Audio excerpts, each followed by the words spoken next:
Wat dit hulle? Tempok. Hoe ver is nog Janie?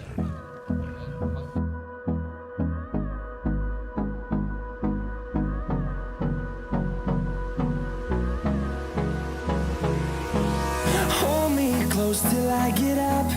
Time is barely on our side. I don't wanna waste what's left.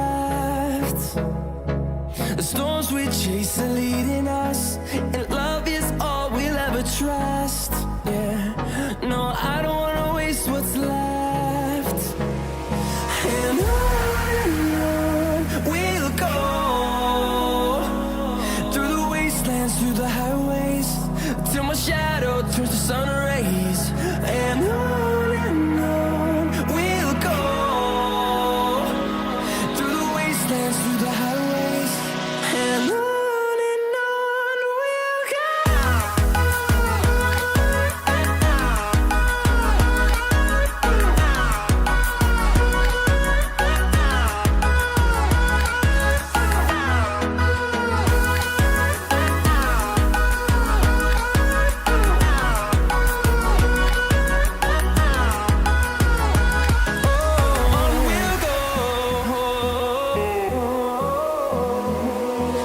Finding life along the way, melodies we haven't played.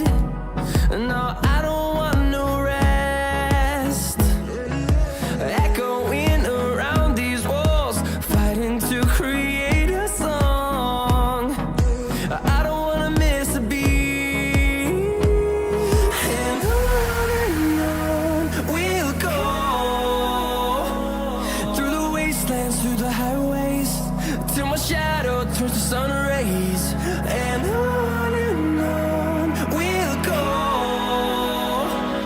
through the wastelands, through the highways, and on we'll go.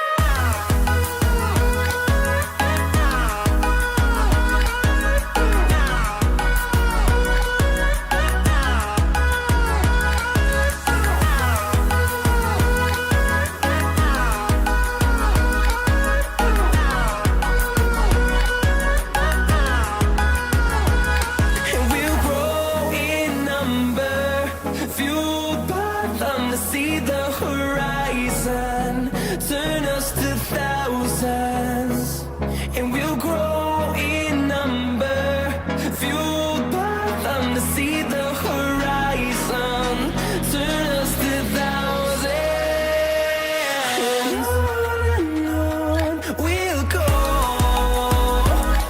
through the wastelands, through the highways, till my shadow turns to sun rays. And on we'll go, through the wastelands, through the highways, and on we'll go.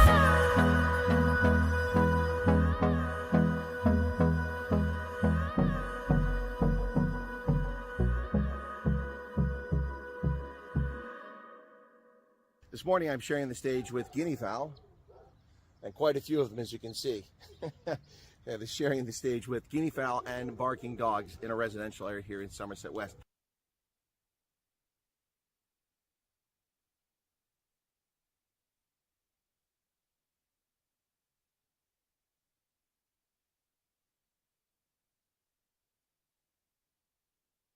Sorry, folks, I was just arranging an exclusive interview. Sorry about that. Let me button this back up so that looks better there. We're waiting for President Trump right now, and it's going to be an interesting night. Democrats have said they're going to act like fools tonight. We'll see if they behave themselves or not. Like fools. So let's see how it goes. Just waiting for President Trump to come now, any moment. The House and the Senate are now assembled in the Capitol building, waiting for President Trump. He's already at the building. We saw his motorcade leave the White House a short while ago. Tonight he's going to talk about the golden age of America, no doubt. Probably an update on what's going on with Zelensky and Ukraine. And no doubt many other issues, including Doge and all the fraud and waste and abuse that's been found, the misspent money.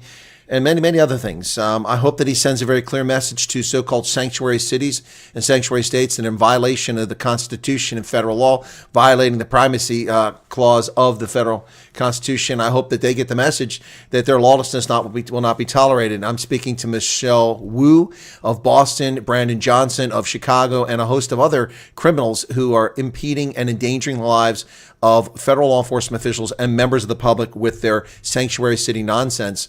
And all of these groups, these NGOs that are helping criminal alien invaders remain in our country, they should be rounded up and prosecuted to the full extent of the law. These people are treasonous bastards, and they deserve what their fate is ahead of them.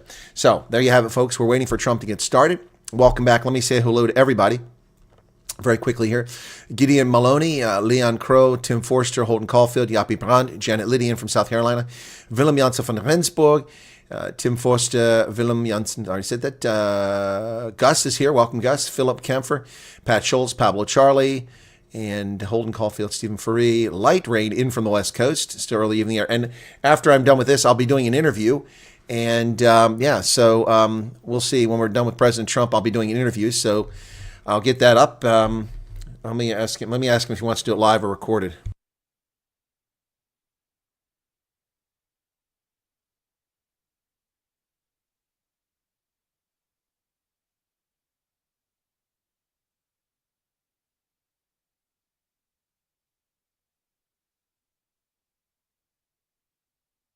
Sorry about that. Just coordinating that very quickly.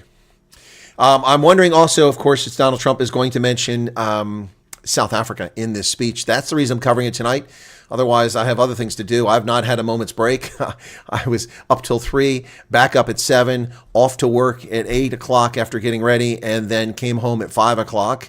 And then from 5 o'clock, immediately got a breaking news story about solidarity movement still here in the United States. They met with the potential future ambassador to South Africa, and that is, of course, none other than Joel Pollack over in California, where they found themselves. And I broke that story a short while ago. It's nice to get a scoop. That was a big scoop for me. So first person to report that. And I will have an interview coming up later tonight with Solidarity. So looking forward to that. Anyway, so I just, I'm really excited about that. So what's taking Trump so long here? Let me take a look and see. No, he's not ready quite yet. My goodness, the chap is blowing up over on one of the other channels there. 303,000 people watching it as we see members of Congress still finding their seats. Anyway, so this should be an interesting conversation. I hope President Trump doesn't have a 2-hour speech. 45 minutes ought to be plenty enough. Good morning. I hope South Africa is waiting. Yes, Nick, I hope that South Africa gets mentioned in this. Melania Trump now making her way down the steps and getting a round of applause. Let's listen in on the applause for that. As the First Lady enters the chamber to an applause. Wow, this is huge. Even the Democrats are applauding her on their best behavior at the moment.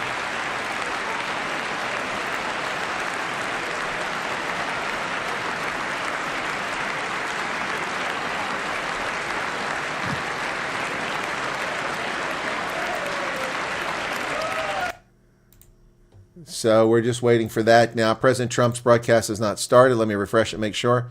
We're still waiting for it to go. Yeah. So waiting for the president to come out. They're holding it until he shows up. They're giving us any extra coverage there. You see an stream, they've got the best angles. They also like to do copyright, but I'll pull them up just to be sure. Can you do, what is a PIP? Picture in picture. Yeah, no, I will be doing that. Relax. That's what I always do. I just brought that up for a moment there. So. Yeah, so I will be doing that. But I just wanted to give you that when Melania Trump came in. So that's not what I wanted. That's CNN. Okay. No, CNN's not showing up. Anyway, so we're waiting. Remember, this is not the State of the Nation address, but the State of the Nation address is where Nancy Pelosi broke federal law, committed a federal crime by destroying documents of the president's speech. Remember that? When it was handed back to her. What a reprobate. That woman ought to be in prison for her behavior. You had electricity for half an hour. For an hour this morning. Wow, that's crazy. Anyway, so we're waiting for it. I've got the Fox feed while we wait to see. President Trump is scheduled to start speaking at 10 after. He is not up to the diocese yet, so he won't start at 10 after. So We'll see when he gets there. But as soon as he gets there, the feed from the White House has not begun yet. They're streaming, but it's just a banner at the moment. So this is what I see at the moment. So that's the feed I'm relying on because that's a matter of public domain, what they feed. So now, if an advert comes up during the speech, I'll have to pause it, put it on silent. So anyway, I'm expecting to see all kinds of things. Trump will be talking about the tariffs tonight, the tariffs on China, the tariffs that are now in effect on Mexico and Canada as of midnight this past night. So 21 hours ago. Yeah, 21 hours ago, those went into effect, and nearly a day now that the tariffs have been in effect for Canada and Mexico because they would not comply with U.S. wishes. Tariffs are coming for reciprocity, for reciprocal tariffs are coming to the rest of the world here very shortly. And be sure to hit the like button, folks. Thanks for those who tuned in. I realize a lot of my viewers are coming in from South Africa right now, and it is quite early for you. I see Beth Fraser. She's here in the States. Welcome, Beth. Angie Brandt, good evening to you. So Beth, I see is there. Also, Janet is here from the U.S. I'm surprised that Mike is not in from Philadelphia. He usually pops in for something like this.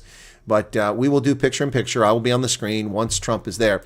But Trump is not there yet. People are milling about. J.D. Vance is wandering. Oh, that's not J.D. Vance, is it? No, that's actually, who is that? I can't recognize it. Vance was down there, but he's up now at the podium with Mike Johnson. That's the vice president sits up there along with the Speaker of the House.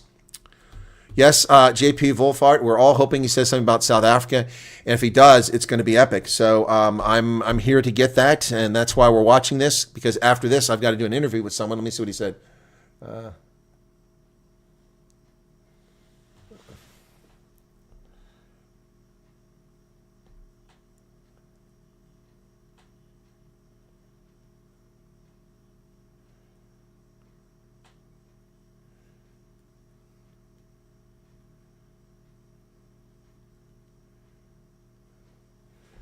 All right, sorry about that. Yep, so I'm just communicating for my interview that's taking place with Solidarity after this. Culinary Pirates, welcome to you.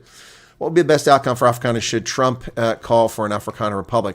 Why would he call for an Africana Republic? I seriously doubt such a thing is going to happen. Why would Trump do that? End of expropriation. Best outcome for Afrikaners would be that the African National Congress would renounce its racist legislation and treat all South Africans equal under the law. And that's not going to happen. So that's really not going to happen from tonight. Willie mentioned the Panama Canal. So I'm going to do a poll now amongst my viewers and see what you guys say. The Democratic rebuttal will be done by Senator Elisa Slotkin from Minnesota, former CIA analyst and DOD official. Never heard of her before, but she ran for office and she got elected. So I guess that makes her important. Anyway, let me just go ahead and put this poll up. I want to put a poll up. And so start a poll. Do you...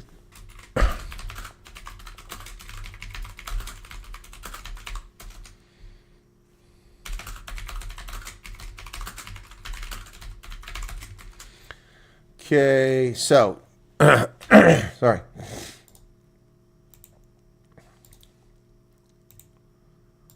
So Trump is a little bit late here. He's at the Cyril Ramaphosa School of Governance. That's where he's at, folks. So there you go. There's the poll up. Do you think Trump will mention South Africa tonight? Still not up on the podium, and the feed from White House still not live. It's up at 2:30 this morning already. Energy drink in hand, phone at the ready, says Quids. Okay, good evening to you.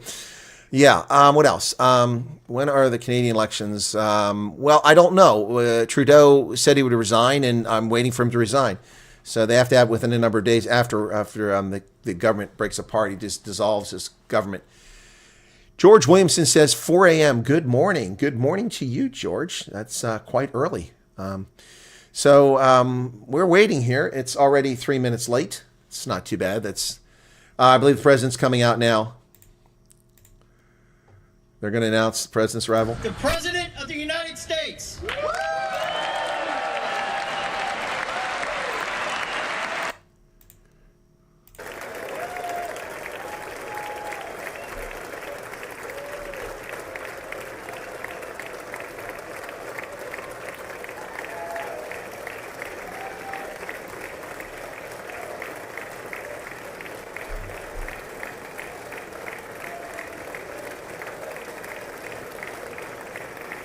There he is. Marjorie Taylor Greene.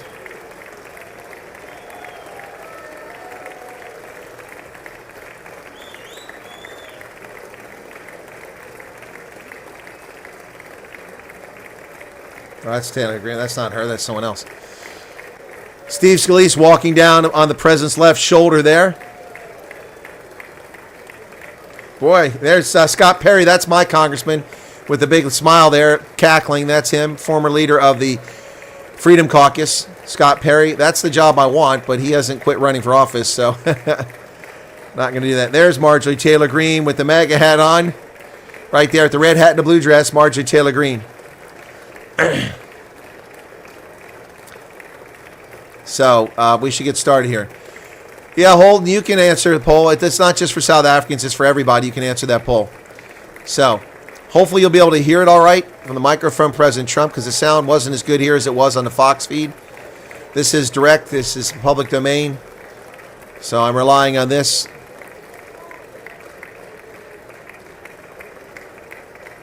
Nancy Mace wants a hug.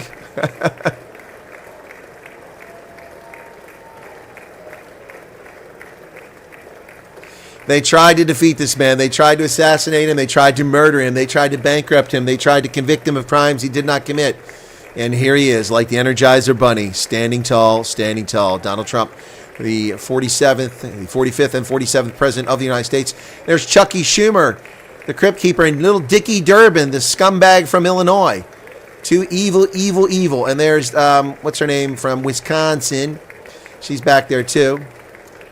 So that's the Democratic side behind Trump now. Down here is Secretary of State Marco Rubio. There's Chief Justice John Roberts, who betrays the conservative movement. Shaking hands with Steve Scalise. And now with the Trumpster. Let me take myself off there while he works his way up. There's Marco Rubio, Secretary of State now. Gave up his Senate seat to serve in this administration. Scalise is obviously got a lot of attention here. That's the man they nearly murdered. The Bernie Sanders supporter who shot all of the Republican congressmen at their baseball practice.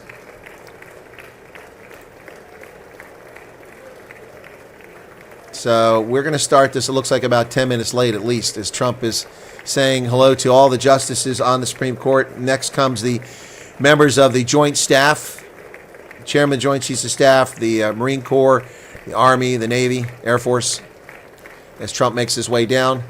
You start to see the uniforms right there. There you go. 2 of them, 3. So Navy, Army, Marines, the Air Force, all right there. There's the Coast Guard, National Guard. Trump makes sure he shakes every officer's hand. Now the chants of USA begin. But not from Democrats. They're quite sour. There's the whiny little congressman from California down there in the front row. There's a Democrat shaking Trump's hand.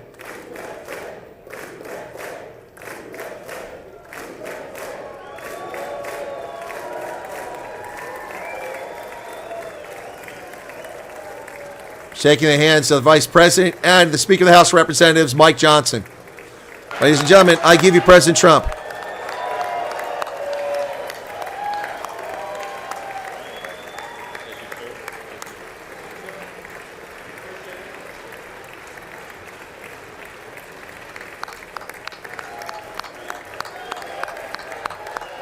None of the Democrats clapping.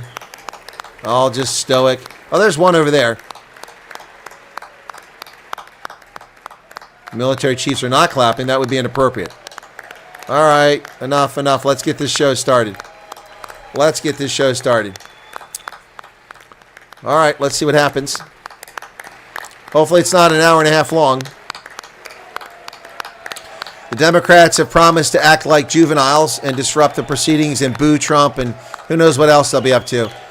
Hopefully the Sergeant at Arms is prepared to remove people for misconduct, because the disrespect for the presidency has been shown over and over by Democrats.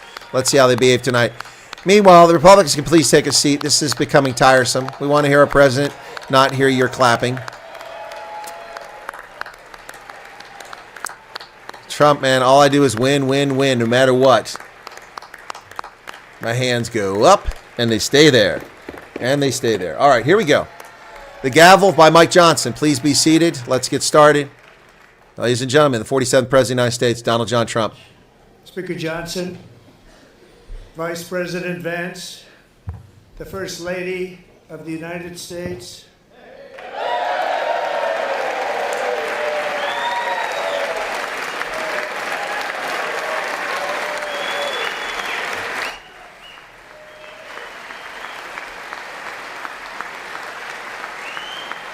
the most gracious and stunning First Lady in history.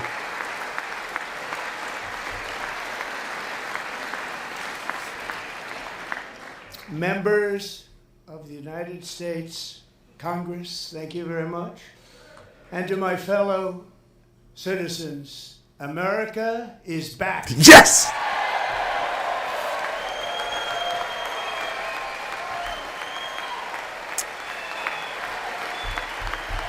Victory lap time. Victory lap time. America's back.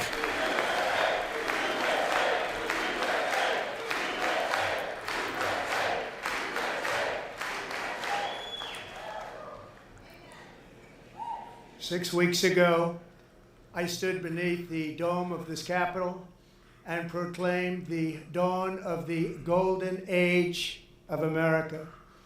From that moment on, it has been nothing but swift and unrelenting action to usher in the greatest and most successful era in the history of our country.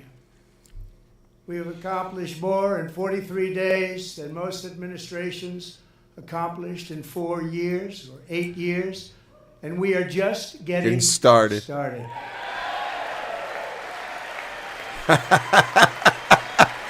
Oh, you know that's burning their shorts. You know that's burning their shorts.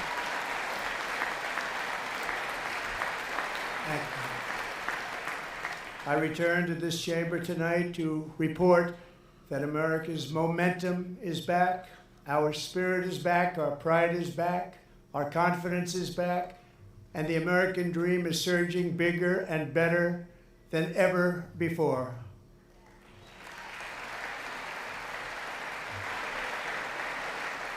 The American dream is unstoppable, and our country is on the verge of a comeback, the likes of which the world has never witnessed and perhaps will never witness again. There's never been anything like it. I cannot pump up the volume. I've already told you that. I've turned my volume down. The presidential election of November 5th was a mandate like has not been seen in many decades. We won all 7 swing states, giving us an electoral college victory of 312 votes.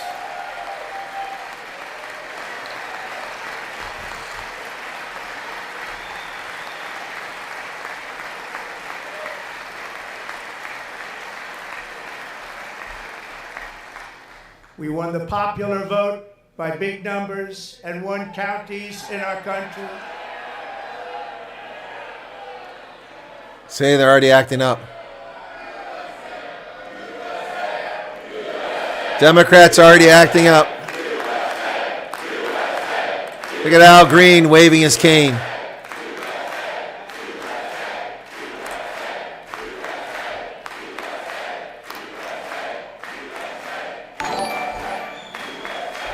And won counties in our country, 2,700 to 525, on a map that reads almost completely red for Republican.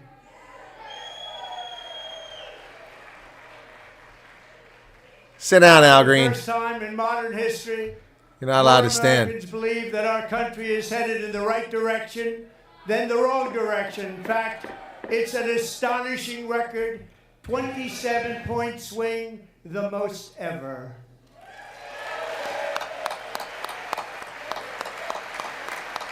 Turn up your volume, Quids. Everyone else is hearing it.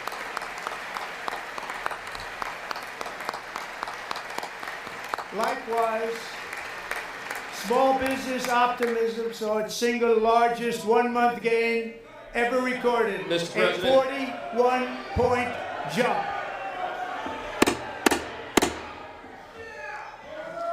Members are directed to uphold and maintain decorum in the House and to cease any further disruptions. That's your warning. They're going to start dragging them out.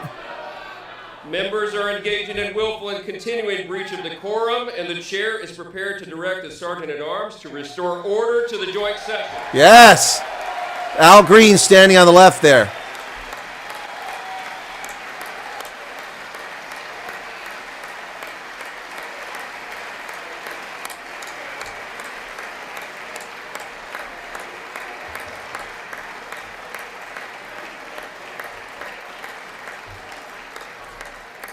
Mr. Green, take your seat. Take your seat, sir. Take your seat. Remove him. Finding that members continue to engage in willful and concerted disruption of proper decorum, the chair now directs the Sergeant-at-Arms to restore order. Yeah. Here we go. Move this gentleman from the chamber. Oh, yes. Yeah, the racist Al Green is removed. Finally. He's a racist. That's what's up his butt. That's what he wanted. He wants to be a Sir Ramaphosa martyr.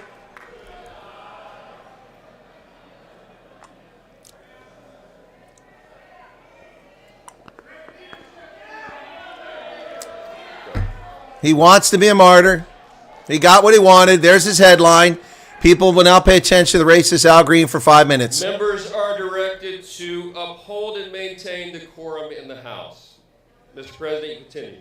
Thank you. Over the past 6 weeks, I have signed nearly 100 executive orders and taken more than 400 executive actions, a record to restore common sense, safety, optimism, and wealth all across our wonderful land. The people elected me to do the job, and I'm doing it.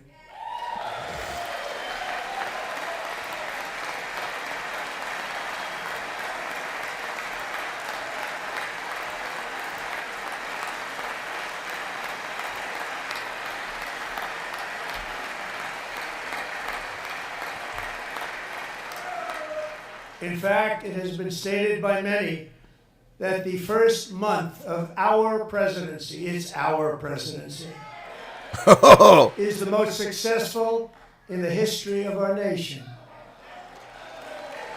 By many.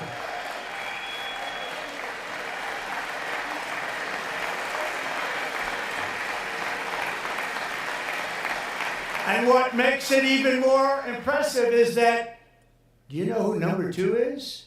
George Washington. How about that? I don't know about that list, but we'll take it. Within hours of taking the oath of office, I declared a national emergency on our southern border, and I deployed the U.S. military and Border Patrol to repel the invasion of our country. And what a job they've done. As a result, illegal border crossings last month were by far the lowest ever recorded, ever. You're right, Carson. That's what they'll say. Brave Al Green. That's what they'll say. That's what he wanted. That's what he got. He got his moment in the sun. They heard my words and they chose not to come. Much easier that way. In comparison, under Joe Biden, the worst president in American history, there were hundreds of thousands of illegal crossings a month. And virtually all of them, including murderers, drug dealers, gang members, and people from mental institutions and insane asylums, were released into our country. Who would want to do that? This is my 5th such speech to Congress. And once again, I look at the Democrats in front of me, and I realize there is absolutely nothing I can say to make them happy, or to make them stand, or smile, or applaud. Nothing I can do. I could find a cure to the most devastating disease, a disease that would wipe out entire nations, or announce the answers to the greatest economy in history, or the stoppage of crime to the lowest levels ever recorded. And these people sitting right here will not clap, will not stand, and certainly will not cheer for these astronomical achievements. They won't do it, no matter what. Five times I've been up here. It's very sad, and it just shouldn't be this way. He's right. He's right. But the Republicans do the same thing. Look at this. What is this? Musk steals, save Medicaid. What a bunch of losers. What a bunch of pathetic losers. The Democrats sitting before me, for just this one night, why not join us in celebrating so many incredible wins for America? For the good of our nation, let's work together and let's truly make America great again. Nah, look at the racist, bigots, total toilet wipes. Look at them all. They're pathetic. These people don't represent Americans. They represent themselves. They represent themselves. Every day my administration is fighting to deliver the change America needs to bring a future that America deserves, and we're doing it. This is a time for big dreams and bold action. Upon taking office, I imposed an immediate freeze on all federal hiring, a freeze on all new federal regulations, and a freeze on all foreign aid.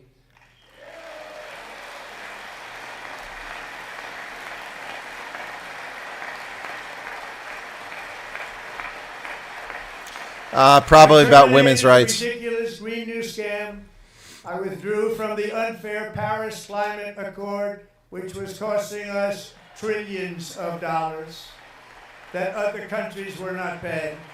China, Brazil. I withdrew from the corrupt World Health Organization. Yep. And I also withdrew from the anti-American UN Human Rights Council. Yep. Yep. Full of tyrants and fascist totalitarian states like Iran. We ended all of Biden's environmental restrictions that were making our country far less safe and totally unaffordable. And importantly, we ended the last administration's insane electric vehicle mandate, saving our auto workers and companies from economic destruction. Yep. That's spot on right there. You think the Democrats would be happy, union jobs, but they don't care about union jobs. Unions are something they use for their benefit. To unshackle our economy, I have directed that for every one new regulation, 10 old regulations must be eliminated, just like I did in my very successful first term. Yep. Yep.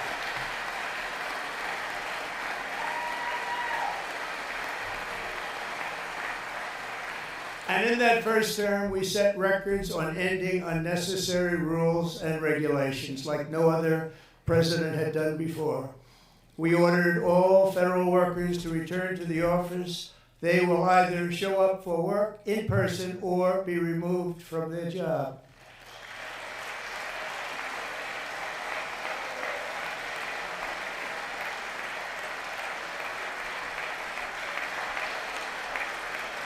And we have ended weaponized government where, as an example, a sitting president is allowed to viciously prosecute his political opponent, like me.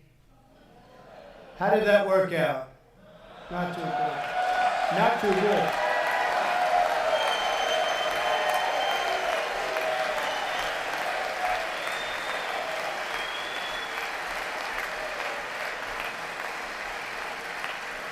And I have stopped all government censorship and brought back free speech in America. It's back.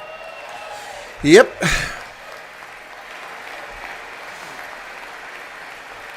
Democrats hate free speech. Look at them. Can't even clap for free speech in the Constitution. 2 days ago, I signed an order making English the official language of the United States of America. I speak 6 languages, and I'm happy to have English as our national language. I renamed the Gulf of Mexico the Gulf of America. Elon receives 0 taxpayer subsidies. Holden, that's a lie. Tesla gets subsidies, but not Elon Musk. He's one of many shareholders of Tesla. So stop And misleading likewise, people. I renamed for a great president, William McKinley. Mount McKinley again. Beautiful Alaska. We love Alaska. We've ended the tyranny of so-called diversity, equity, and inclusion policies all across the entire federal government and indeed the private sector and our military. Good. Merit. No other reason to pick somebody for a job. And our country will be woke no More. longer.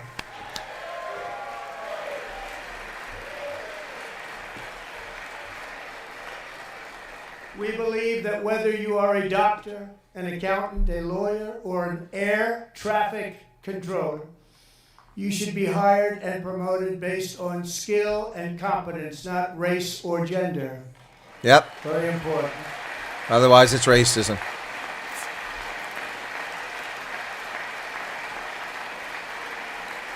You should be hired based on merit. And the Supreme Court, in a brave and very powerful decision, has allowed us to do so. Thank you. Thank you very much. Artie, you're correct. The consumer gets the subsidy. They get the tax break, not We have removed the Tesla. poison of critical race theory from our public schools. And they've been removed. We signed an order making it the official policy of the United States government that there are only two genders, male and female. That's what we call science, leftists. Look at it. Look at the science deniers. They can't be budged. So sad and pathetic. Science deniers. Science denialism in the Democratic Party. I also signed an executive order to ban men from playing in women's sports. Once again, the left, science deniers, science denialism.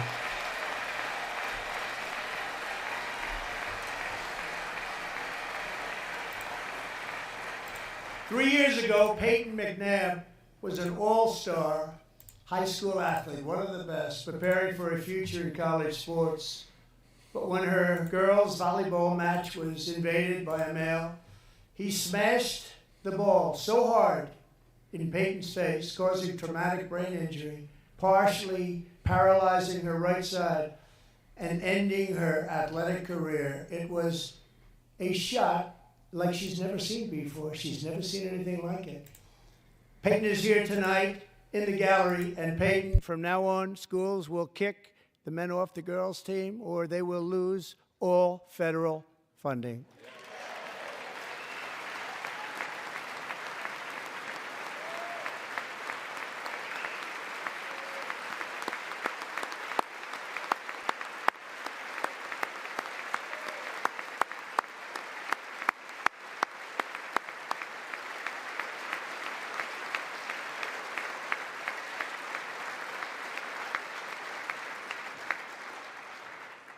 And if you really want to see numbers, just take a look at what happened in the women's boxing, weightlifting, track and field, swimming, or cycling, where a male recently finished a long-distance race 5 hours and 14 minutes ahead of a woman for a new record by 5 hours. Broke the record by 5 hours. It's demeaning for women, and it's very bad for our country. We're not going to put up with it any longer.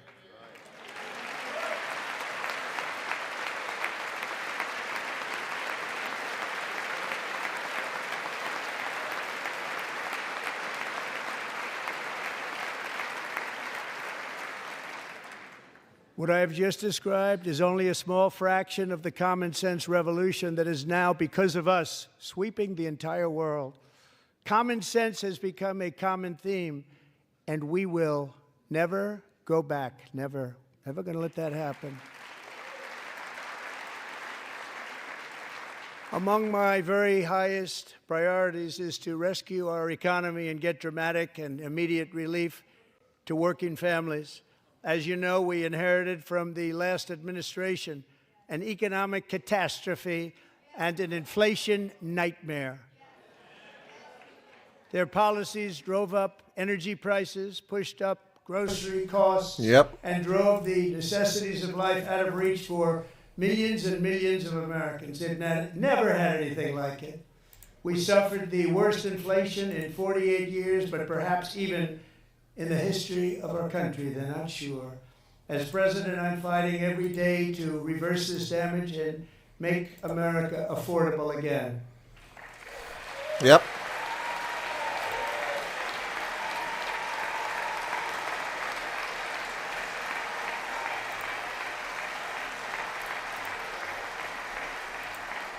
Joe Biden especially let the price of eggs get out of control. Killed all the hens. The egg price is out of control, and we're working hard to get it back down, Secretary. Do a good job on that. You inherited a total mess from the previous administration.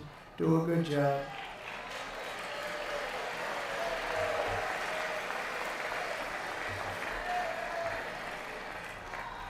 A major focus of our fight to defeat inflation is rapidly reducing the cost of energy. The previous administration cut the number of new oil and gas leases by 95%, slowed pipeline construction to a halt, and closed more than 100 power plants. We are opening up many of those power plants right now. Good. We need it for all the crypto and all the automation going on. We definitely need it.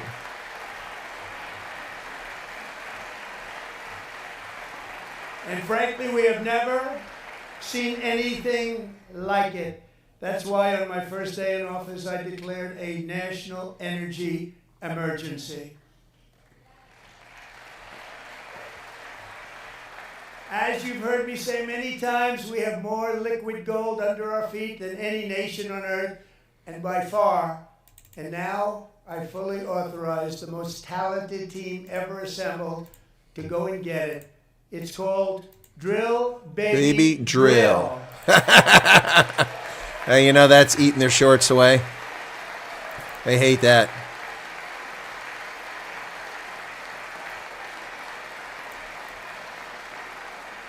My administration is also working on a gigantic natural gas pipeline in Alaska, among the largest in the world, where Japan, South Korea, and other nations want to be our partner with investments of trillions of dollars each. There's never been anything like that one. It will be truly spectacular. It's all set to go. The permitting is gotten. And later this week, I will also take historic action to dramatically expand production of critical minerals and rare earths here in the USA.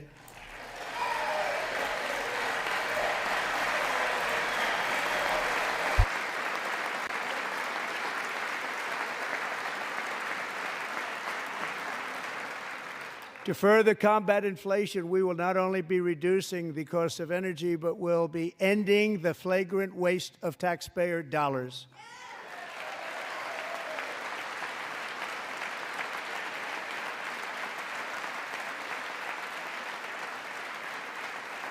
And to that end, I have created the brand new Department of Government Efficiency, DOGE. Perhaps you've heard of it. Perhaps. Not Doge, Doge. Close enough. Which is headed by Elon Musk, who is in the gallery tonight. They hate him.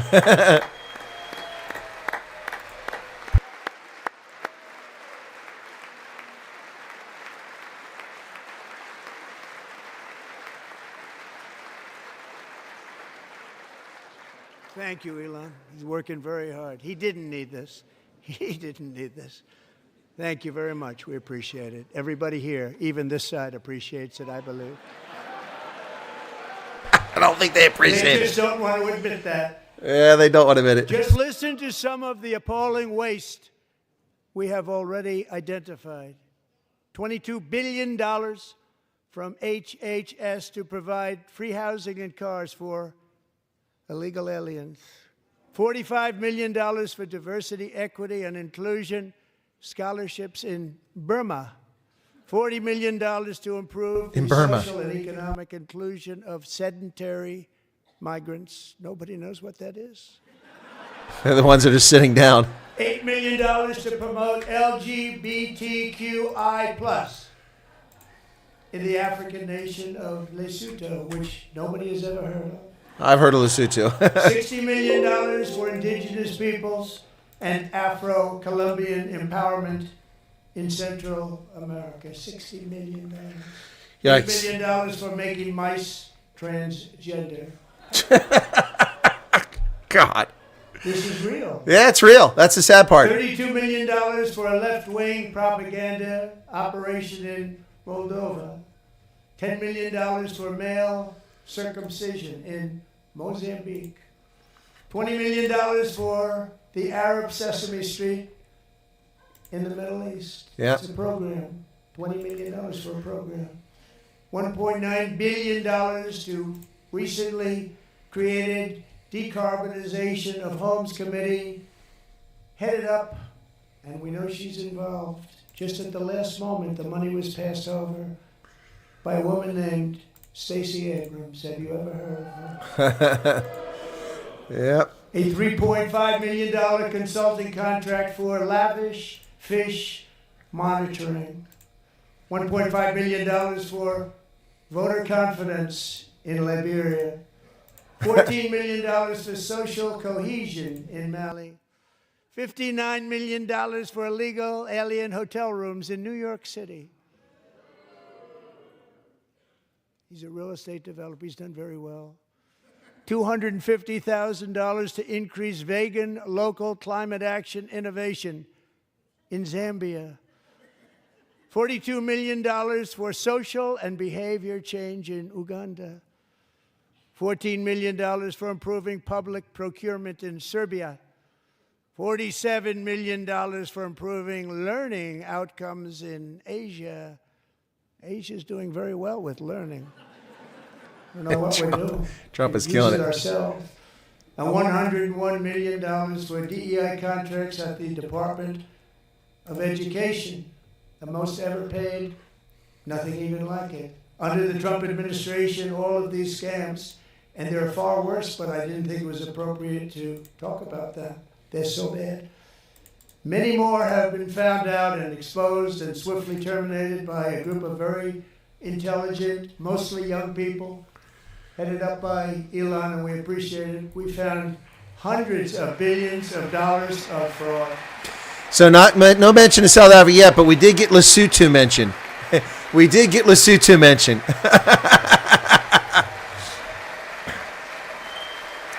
No, those aren't trans mice. Those are trans rats. Trans rats in the audience. And we've taken back the money and reduced our debt to fight inflation and other things. Taken back a lot of that money. We got it just in time. This is just the beginning.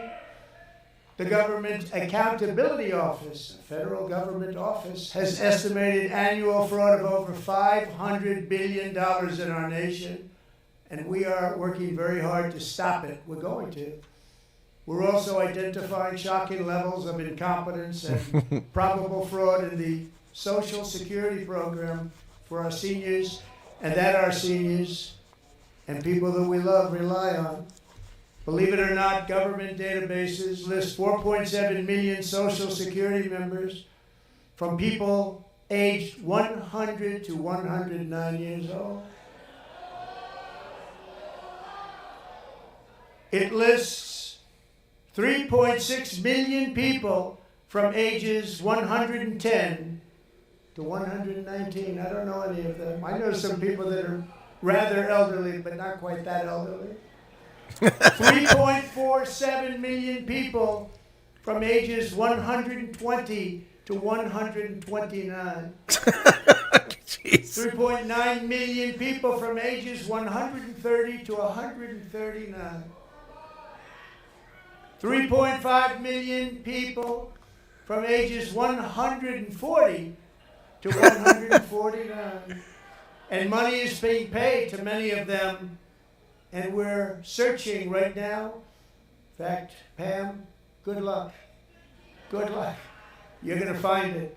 But a lot of money is paid out to people because it just keeps getting paid, and nobody does. And it really hurts Social Security. It hurts our country. 1.3 million people from ages 150 to 159, and over 130,000 people, according to the Social Security databases, are age over 160 years old.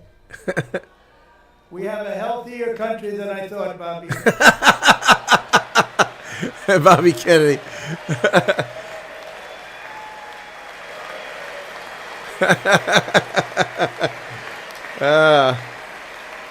That's hilarious.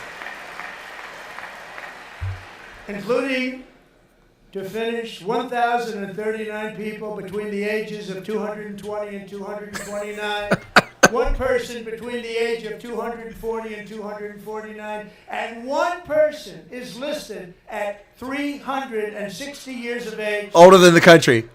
Older than the country. 100 years. More than 100 years older than our country. That's an OG there. But we're going to find out where that money's going.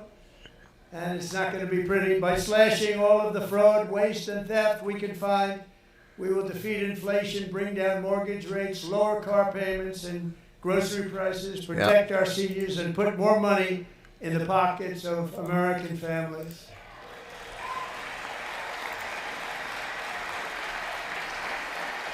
What is she, Wonder Woman? Check out that jacket that she's got on.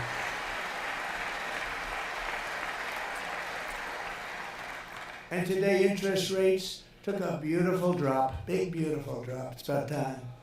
And in the near future, I want to do what has not been done in 24 years, balance the federal budget. We're going to balance it. Good luck with that, man. It wasn't balanced 24 years ago.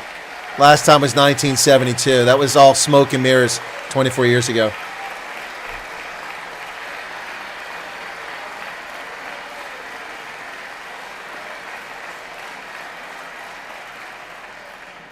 With that goal in mind, we have developed in great detail what we are calling the Gold Card, which goes on sale very, very soon. For $5 million, we will allow the most successful job-creating people from all over the world to buy a path to U.S. citizenship. It's like the green card, but better and more sophisticated. And these people will have to pay tax in our country. They won't have to pay tax from where they came. The money that they've made, you wouldn't want to do that, but they have to pay tax, create jobs. They'll also be taking people out of colleges and paying for them so that we can keep them in our country instead of having them being forced out. Number one at the top school, as an example, being forced out and not being allowed to stay and create tremendous numbers of jobs and great success for a company out there. So while we take out the criminals, killers, traffickers, and child predators who are allowed to enter our country under the open border policy of these people, the Democrats, the Biden administration, the open border insane policies that you've allowed to destroy our country. Yep. We will now bring in brilliant, hardworking, job-creating people. They're going to pay a lot of money, and we're going to reduce our debt with that money. It isn't going to be that much money.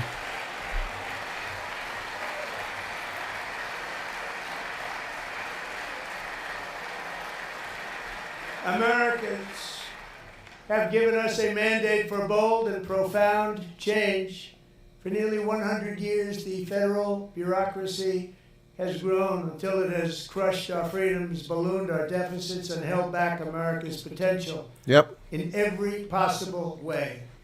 The nation founded by pioneers and risk takers now drowns under millions and millions of pages of regulations and debt. Approvals that should take 10 days to get instead take 10 years, 15 years, and even 20 years before you're rejected. Meanwhile, we have hundreds of thousands of federal workers who have not been showing up to work. My administration will reclaim power from this unaccountable bureaucracy, and we will restore true democracy to America again.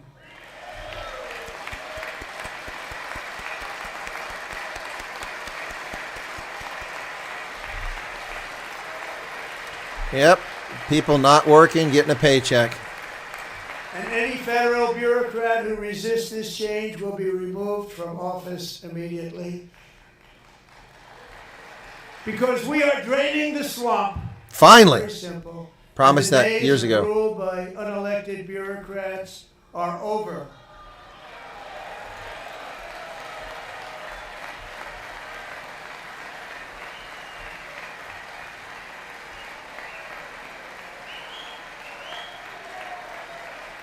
You know, Bernie Sanders sitting there on his phone. And the next phase of our plan to deliver the greatest economy in history is for this Congress to pass tax cuts for everybody. They're in there, they're waiting for you to vote. And I'm sure that the people on my right, I don't mean the Republican right, but my right here, I'm sure you're going to vote for those tax cuts, because otherwise I don't believe the people will ever vote you into office. So I'm doing you a big favor by telling you that. But I know this group is going to be voting for the tax.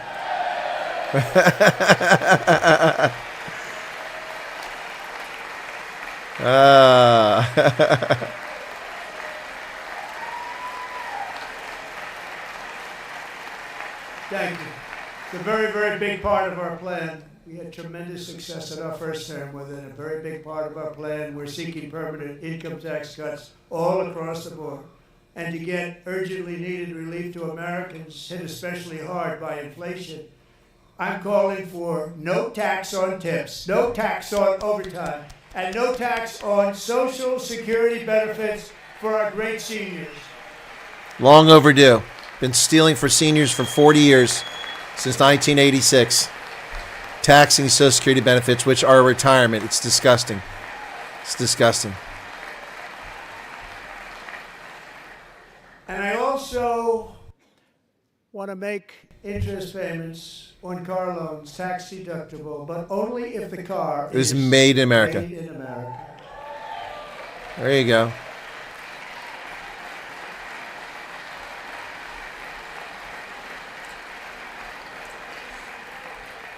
And by the way, we're going to have growth in the auto industry like nobody's ever seen. Plants are opening up all over the place. Deals are being made. Never seen. That's a combination of the election win and tariffs. It's a beautiful word, isn't it? That, along with our other policies, will allow our auto industry to absolutely boom. It's going to boom. Spoke to the majors today, all three, the top people, and they're so excited. In fact, already numerous car companies have announced that they will be building massive automobile plants in America, with Honda just announcing a new plant in Indiana, one of the largest anywhere in the world.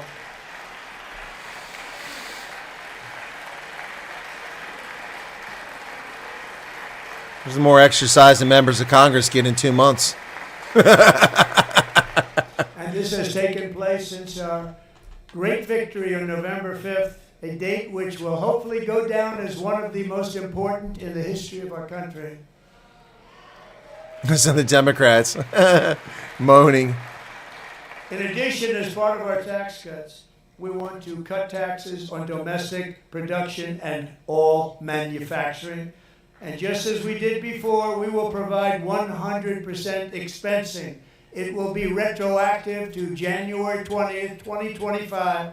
And it was one of the main reasons why our tax cuts were so successful in our first term, giving us the most successful economy in the history of our country. First term. We had a great first term.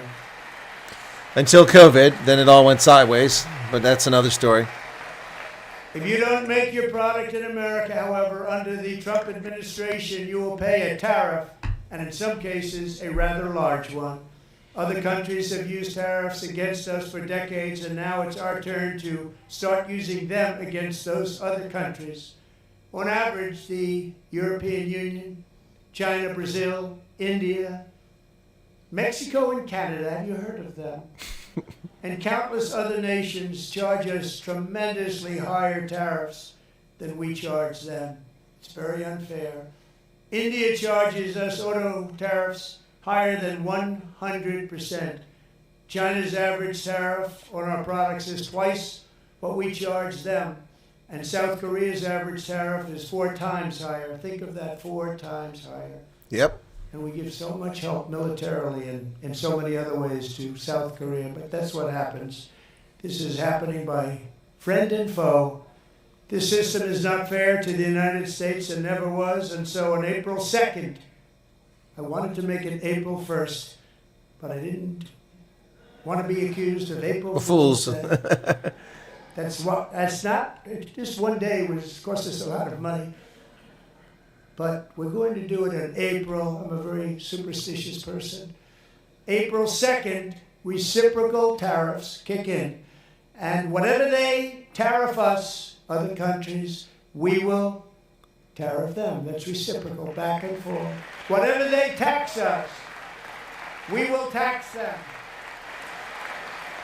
If they do non-monetary tariffs to keep us out of their market, then we will do non-monetary barriers to keep them out of our market. There's a lot of that too. They don't even allow China. us in their market. We will take in trillions and trillions of dollars and create jobs like we have never seen before. I did it with China and I did it with others, and the Biden administration couldn't do anything about it because there was so much money they couldn't do anything about it. We have been ripped off for decades by nearly every country on earth, and we will not let that happen any longer. Yep.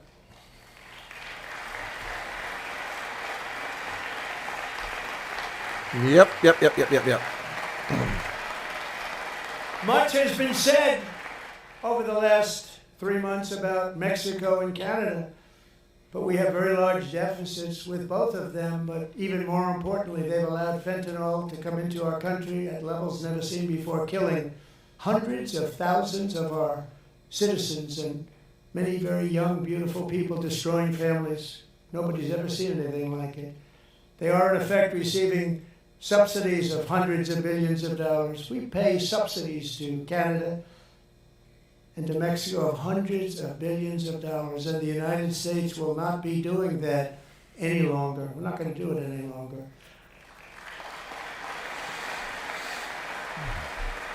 Thanks to our America First policies we're putting into place, we have had $1.7 trillion of new investment in America in just the past few weeks. Yeah, that's A amazing. combination of the election and our economic policies that people of SoftBank, one of the most brilliant anywhere in the world, announced a $200 billion investment. OpenAI and Oracle, Larry Ellison, announced $500 billion investment, which they wouldn't have done if Kamala had won.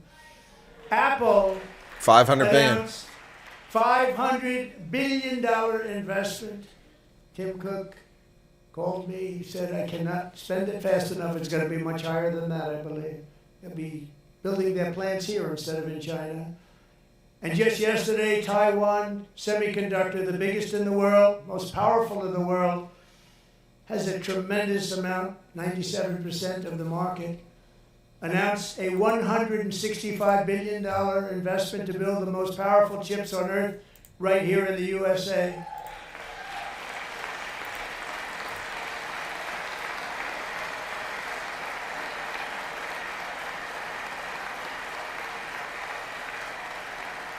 And we're not giving them any money. Your CHIPS Act is a horrible, horrible thing. We give hundreds of billions of dollars, and it doesn't mean a thing. They take our money and they don't spend it.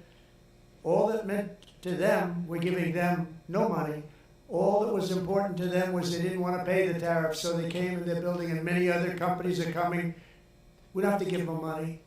We just want to protect our businesses and our people. And they will come because they won't have to pay tariffs if they build in America. So it's very amazing. You should get rid of the CHIP Act, and whatever's left over, Mr. Speaker, you should use it to reduce debt or any other reason you want to.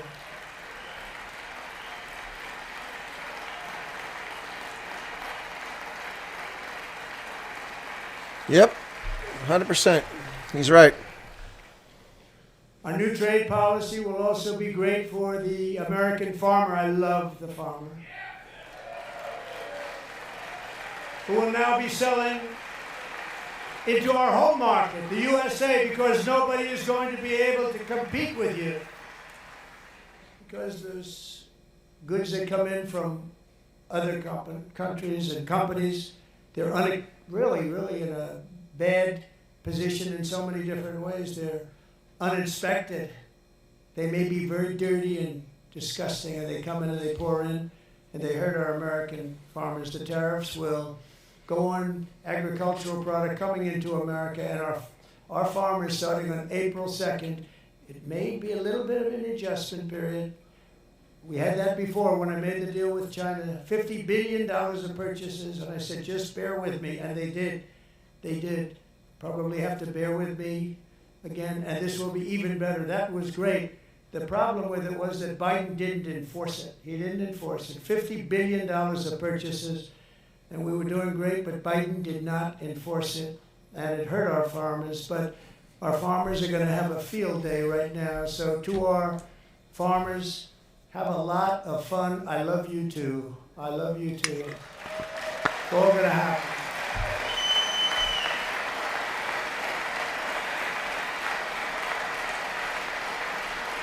And I have also imposed a 25% tariff on foreign aluminum, copper, lumber, and steel, because if we don't have, as an example, steel and lots of other things, we don't have a military, and frankly we just won't have a country very long.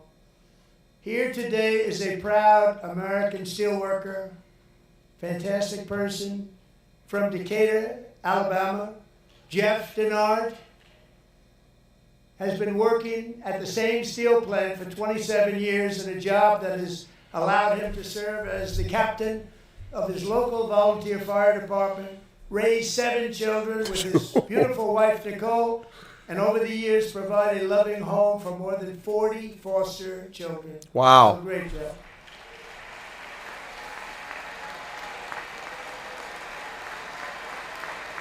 "40 foster children." Wow. Thank you, Jeff. That's crazy. Thank you, Jeff.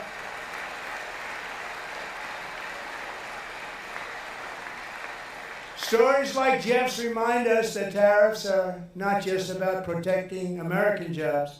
They're about protecting the soul Of our of country. our country. Yep. Tariffs are about making America rich again and making America great again, and it's happening, and it will happen rather quickly. There'll be a little disturbance, but we're okay with that. It won't be much. No, you're not. Oh.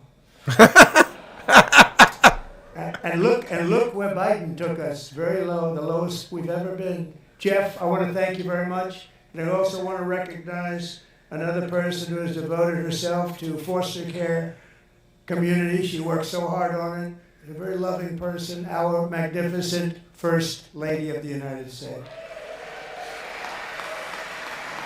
He's checking his time.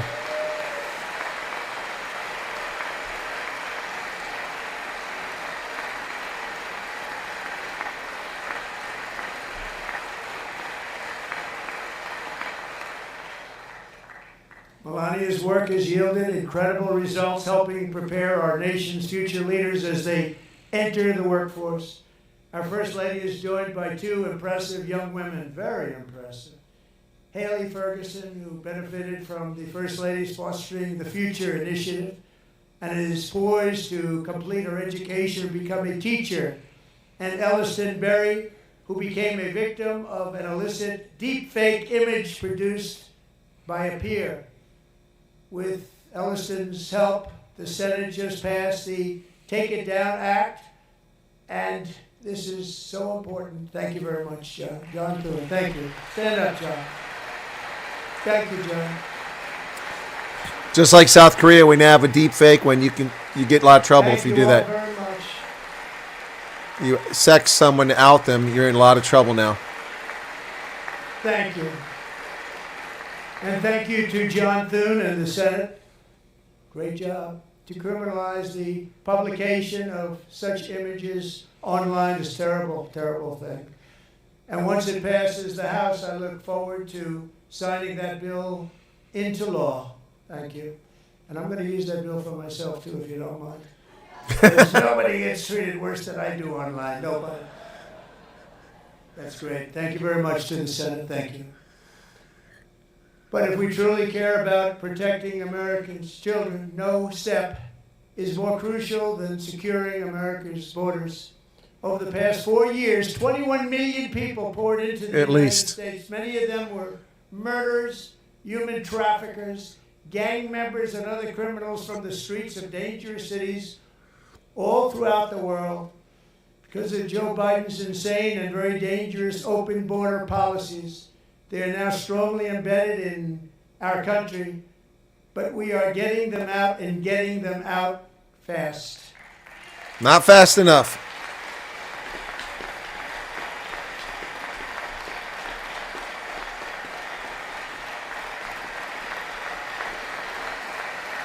And I want to thank Tom Homan and Christy. I want to thank you and Paul of Border Patrol. I want to thank you. What a job they've all done. Everybody, Border Patrol, ICE, law enforcement in general is incredible. We have to take care of our law enforcement.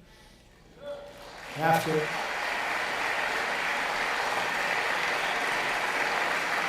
Last year,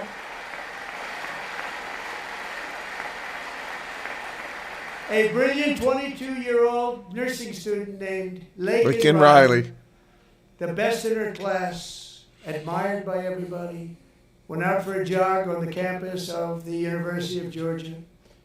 That morning, Laken was viciously attacked, assaulted, beaten, brutalized, and horrifically murdered. Laken was stolen from us by a savage illegal alien gang member who was arrested while trespassing across Biden's open southern border and then set loose into the United States under the heartless policies of that failed administration. It was indeed a failed administration. Yep. He had then been arrested and released in a Democrat-run sanctuary city, a disaster, before ending the life of this beautiful young angel. With us this evening are Laken's beloved mother, Allison, and her sister, Lauren. Can the Democrats at least stand for this?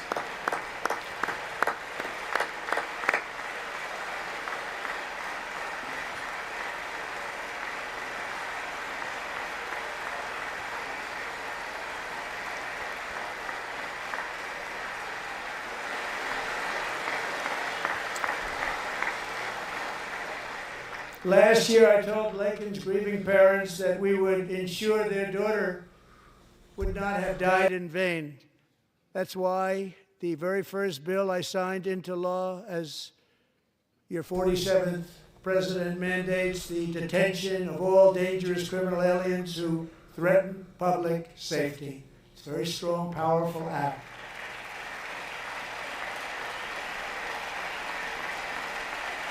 Look at the Democrats. They want Americans to be raped and murdered. They can't even stand for that. Only one of them stands. It's called the Laken Riley Act. So Allison and Lauren, America will never, ever forget our beautiful Laken Hope Riley.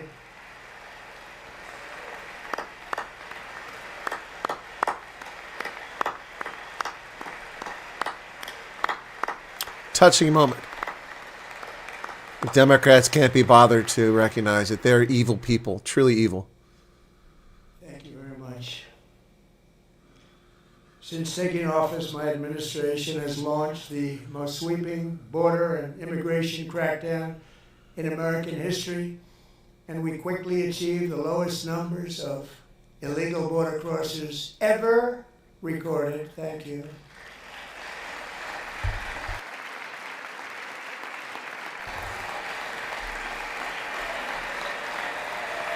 Well, Kamala's not in office. She won't be there.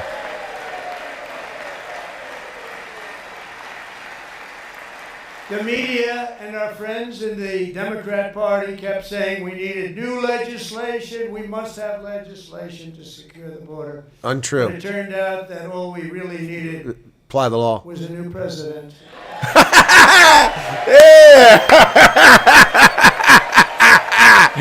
Woo! That's all we needed, is to follow the law. That's all we needed. Trump, they're chanting Trump now. Thank you. Joe Biden didn't just open our borders, he flew illegal aliens over them to overwhelm our schools, hospitals, and right here. communities throughout the country. Entire towns like Aurora, Colorado, and Harrisburg, Springfield, Ohio, buckled under the weight of the migrant occupation and corruption like nobody's ever seen before. They're eating the dogs. They're eating the cats. Now, just as I promised in my inaugural address, we are achieving the great liberation of America.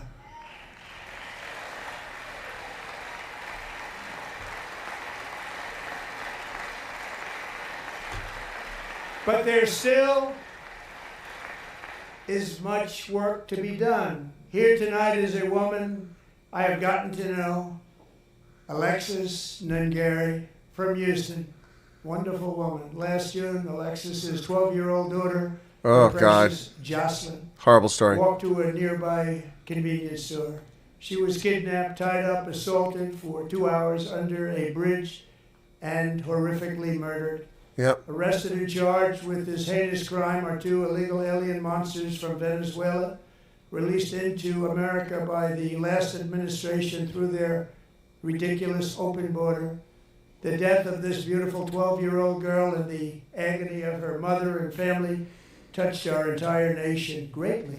Not the Democrats. Alexis, I promised that we would always remember your daughter, your magnificent daughter, and earlier tonight I signed an order keeping my word to you. One thing I have learned about Joselyn is that she loved animals so much. She loved nature. Across Galveston Bay, from where Joselyn lived in Houston, you will find a magnificent national wildlife Now named in honor of her. refuge. A pristine, peaceful, 34,000-acre sanctuary for all of God's creatures on the edge of the Gulf of America. Alexis, moments ago, I formally renamed that refuge in loving memory of your beautiful daughter, Joselyn. So, Mr. Vice President, if you would, may I have the order?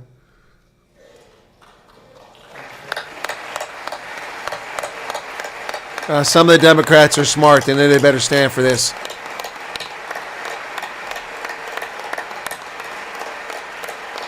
Wow.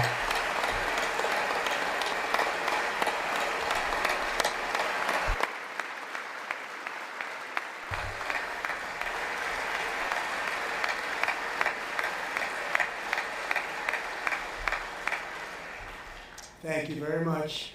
All 3 savages charged with Joselyn and Laken's murders were members of the Venezuelan prison gang, the toughest Tren gang de I've Agua. seen in the world, known as Tren de Aragua. 2 weeks ago, I officially designated this terrorist. gang, along with MS-13 and the bloodthirsty Mexican drug cartels, as foreign terrorist organizations. That's what they are. It's what they are.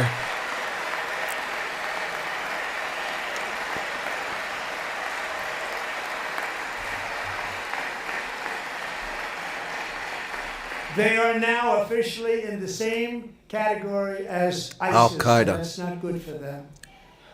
Countless thousands of these terrorists were welcomed into the U.S. by the Biden administration. But now every last one will be rounded up and forcibly removed from our country, or, if they're too dangerous, put in jails, standing trial in this country, because we don't want them to come back ever. With us this evening is a warrior on the front lines of that battle, Border Patrol Agent Roberto Ortiz. Great guy.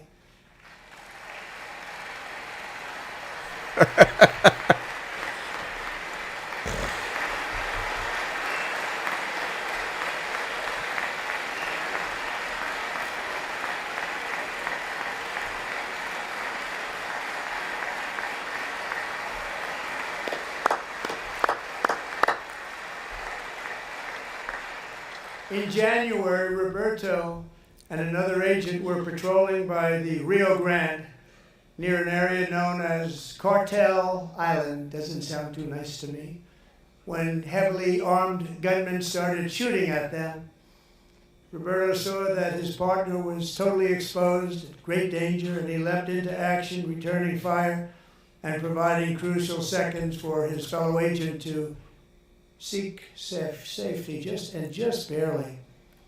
I have some of the prints of that event, and it was not good. Agent Ortiz, we salute you for your great courage and for your line of fire that you took, and for the bravery that you showed. We honor you, and we will always honor you. Thank you, Roberto, very much.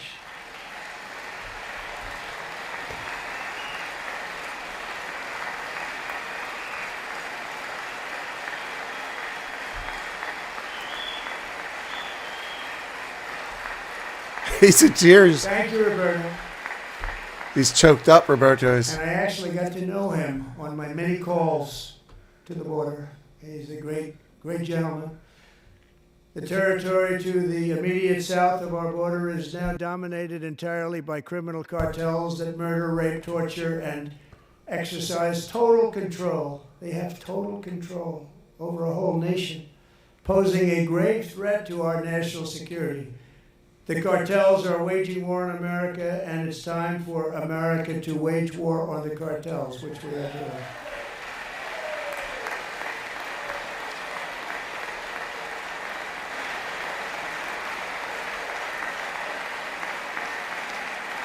Five nights ago, Mexican authorities, because of our tariff policies being imposed on them, think of this, handed over to us 29 of the biggest cartel leaders in their country. That has never happened before. They want to make us happy. First time ever.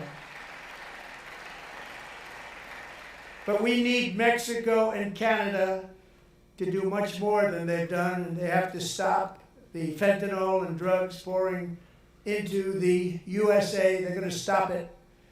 I have sent Congress a detailed funding request laying out exactly how we will eliminate these threats to protect our homeland and complete the largest deportation operation in American history, larger even than current record holder President Dwight D. Eisenhower, a moderate man, but someone who believed very strongly in borders. Americans expect Congress to send me this funding without delay so I can sign it into law. So, Mr. Speaker, John Thune, both of you, I hope you're going to be able to do that, Mr. Speaker. Thank you. Mr. Leader, thank you. Thank you very much. And let's get it to me. I'll sign it so fast, you won't even believe it.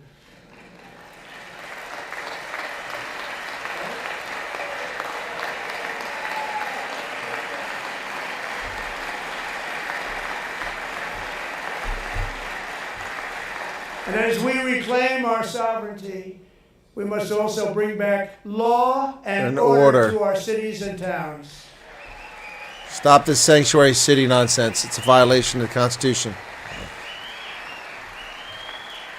In recent years, our justice system has been turned upside down by radical left lunatics.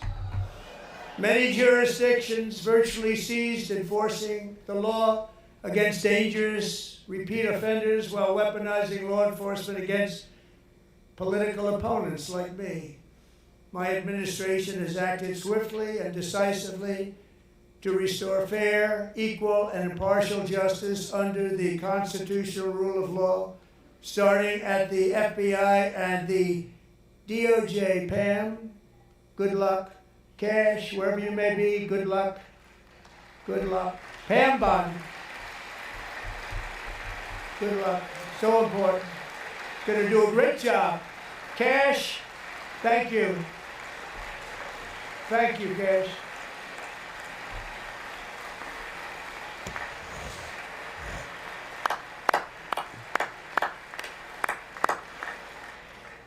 They've already started very strong. They're going to do a fantastic job. You're going to be very proud of them. We're also once again giving our police officers the support, protection, and respect they so dearly deserve. They have to get it. They have such a hard, dangerous job, but we're going to make it less dangerous. The problem is the bad guys don't respect the law, but they're starting to respect it, and they soon will respect it. This also includes our great fire departments throughout the country. Our firemen and women are unbelievable people, and we'll never forget them. And besides that, they voted for me in record numbers, so I have no...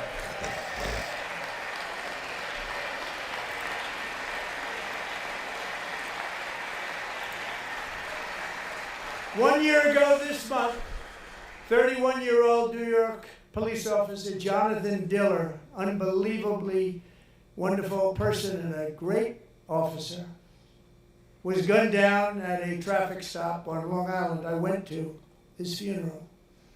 The vicious criminal charged with his murder had 21 prior arrests, and they were rough arrests. He was a real bad one. The thug in the seat next to him had 14 prior arrests, and went by the name of Killer. He was Killer. He killed other people, they say, a lot of them. I attended Officer Diller's service, and when I met his wife and one-year-old son, Ryan, it was very inspirational, actually. His widow's name is Stephanie, and she is here tonight. Stephanie, thank you very much, Stephanie. Thank you, Ryan.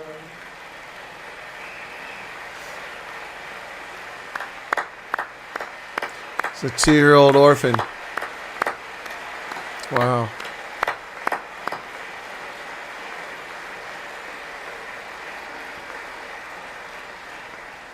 Stephanie, we're going to make sure that Ryan knows his dad was a true hero, New York's finest, and we're going to get these cold-blooded killers and repeat offenders off our streets, and we're going to do it fast. Got to stop it. They get out with 28 arrests. They push people into subway trains. They hit people over the head, back of the head with baseball bats. We got to get them out of here. I've already signed an executive order requiring a mandatory death penalty for anyone who murders a police officer. And tonight I'm asking Congress to pass that policy into permanent law. Wow. That's serious.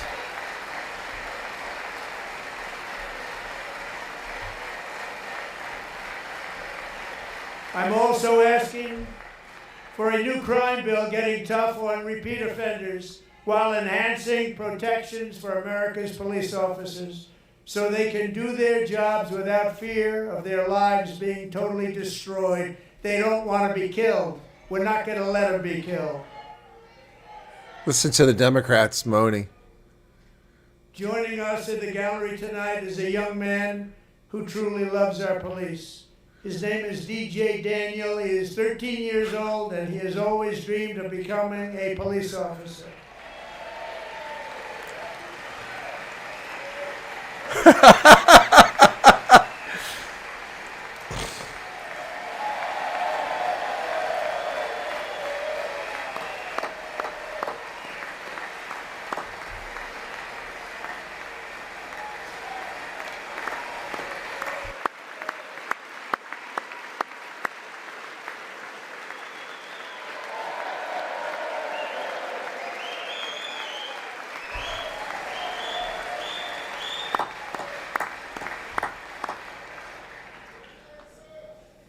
But in 2018, DJ was diagnosed with brain cancer. The doctors gave him 5 months at most to live. That was more than 6 years ago.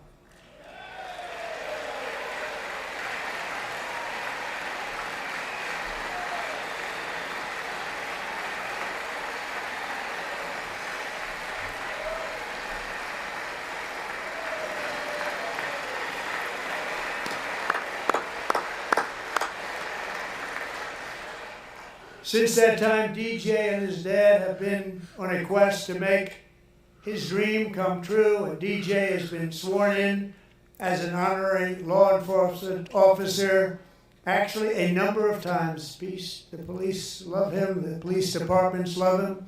And tonight, DJ, we're going to do you the biggest honor of them all. I am asking our new Secret Service Director, Sean Curran, to officially make you an agent of the United States Secret Service.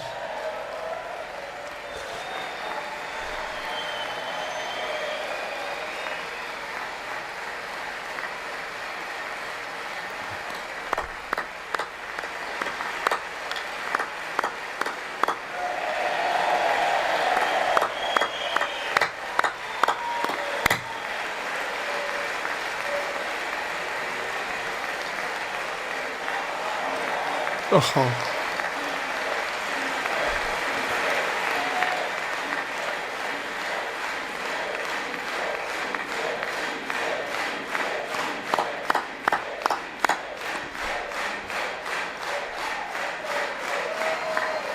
Thank you, DJ. DJ's doctors believe his cancer likely came from a chemical he was exposed to when he was younger. Since 1975, rates of child cancer have increased by more than 40%. Reversing this trend is one of the top priorities for our new presidential commission to make America healthy again, chaired by our new Secretary of Health and Human Services, Robert F. Kennedy, Jr.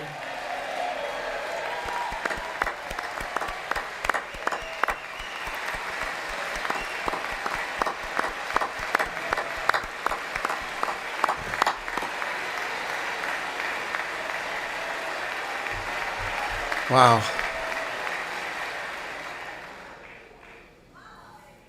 With the name Kennedy, you would have thought everybody over here would have been saying how quickly they forget. Yeah. Yep. Our goal is to get toxins out of our environment, poisons out of our food supply, and keep our children healthy and strong. As an example, not long ago, and you can't even believe these numbers, 1 in 10,000 children had autism. 1 in 10,000. And now it's 1 in. And now it's 1 in 36. Yeah. There's something wrong. 1 in 36. Think of that. So we're going to find out what it is, and there's nobody better than Bobby and all of the people that are working with you. You have the best to Listen to them booing figure Kennedy. out what is going on. Okay, Bobby? Good luck. It's a very important They're job. evil people, the Democrats. There's not a redeeming feature about any one of them. They're evil slime. Evil slime. The Republicans just wouldn't applaud, but they didn't boo for stuff like this. Thank you. My administration is also working to protect our children from toxic ideologies in our schools. Good. A few years ago, January, Little John and her husband discovered that their daughter's school had secretly socially transitioned their 13-year-old little girl. Teachers and administrators conspired to deceive January and her husband while encouraging her daughter to use a new name and pronouns. They, them pronoun, actually. All without telling January, who is here tonight and is now a courageous advocate against this form of child abuse. January, thank you. Thank you. Thank you very much.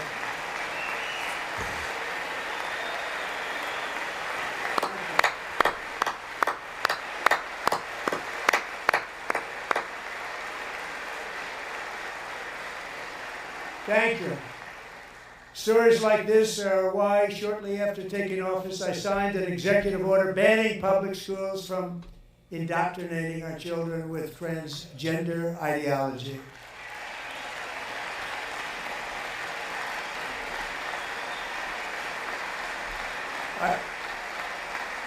I also signed an order to cut off all taxpayer funding to any institution that engages in the sexual mutilation of our youth. There you go. Democrats are evil spawn. And now I want Congress to pass a bill permanently banning and criminalizing sex changes on children and forever ending the lie that any child is trapped in the wrong body. This is a big lie.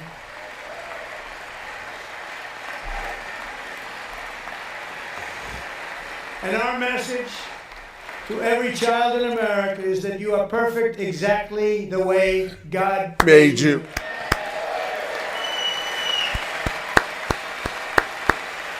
Yep.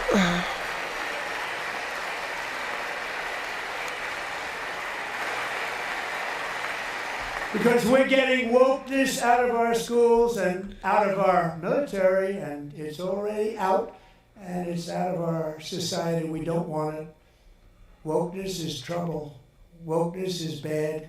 It's gone. It's gone. And we feel so much better for it, don't we? Don't we feel better? Our service members won't be activists and ideologues. They will be fighters and warriors. They will fight for our country. And Pete, congratulations. Secretary of Defense, congratulations.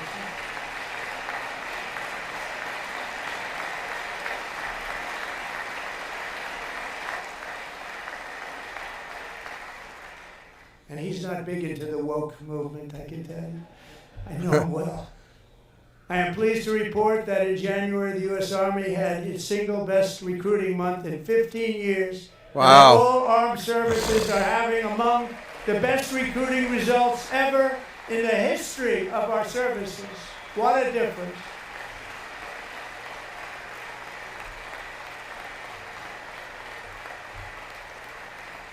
And you know, it was just a few months ago where the results were exactly the opposite. We couldn't recruit anywhere. We couldn't recruit.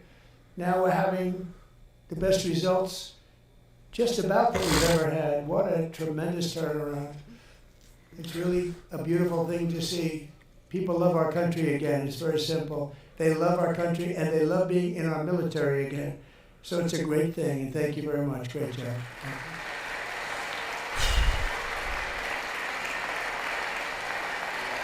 Again, this chick looks like a Wonder Woman with that cloak on. That looks silly. We're joined tonight by a young man, Jason Hartley, who knows the weight of that call of duty. Jason's father, grandfather, and great-grandfather all wore the uniform. Jason tragically lost his dad, who was also a Los Angeles County Sheriff's deputy when he was just a boy, and now he wants to carry on the family legacy of service. Jason is a senior in high school, a 6-letter varsity athlete, a really good athlete, they say, a brilliant student with a 4.46, that's good, GPA. It should be 4. There's no such thing as And his 4.6. greatest dream is to attend the U.S. Military Academy at West Point.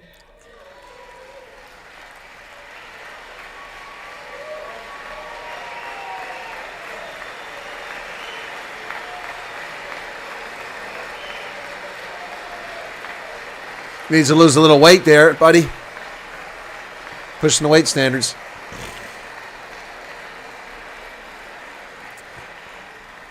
And Jason, that's a very big deal getting in. That's a hard one to get into. But I'm pleased to inform you that your application has been accepted. You will soon be joining the Corps of Cadets.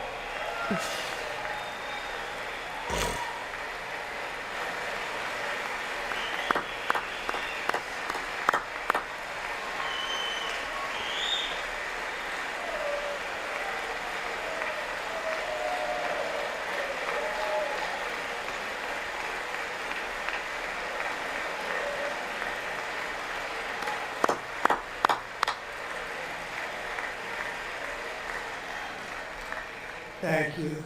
Jason, you're going to be on the long gray line, Jason. Wow. As Commander-in-Chief, my focus is on building the most powerful military of the future. As a first step, I'm asking Congress to fund a state-of-the-art Golden Dome missile defense shield to protect our homeland, all made in the USA. Instead of the Iron Dome, the Golden Dome.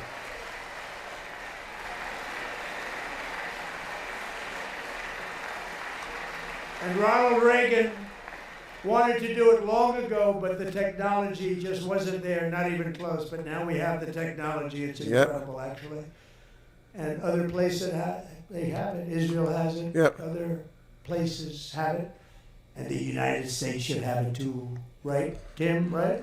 Yep. They should have it too. So I want to thank you. But it's a very, very important. This is a very dangerous world. We should have it. We want to be protected, and we're going to protect our citizens like never before. To boost our defense industrial base, we are also going to resurrect the American shipbuilding industry, including commercial shipbuilding and military shipbuilding. We led the world for over a century in shipbuilding, and now we produce nothing.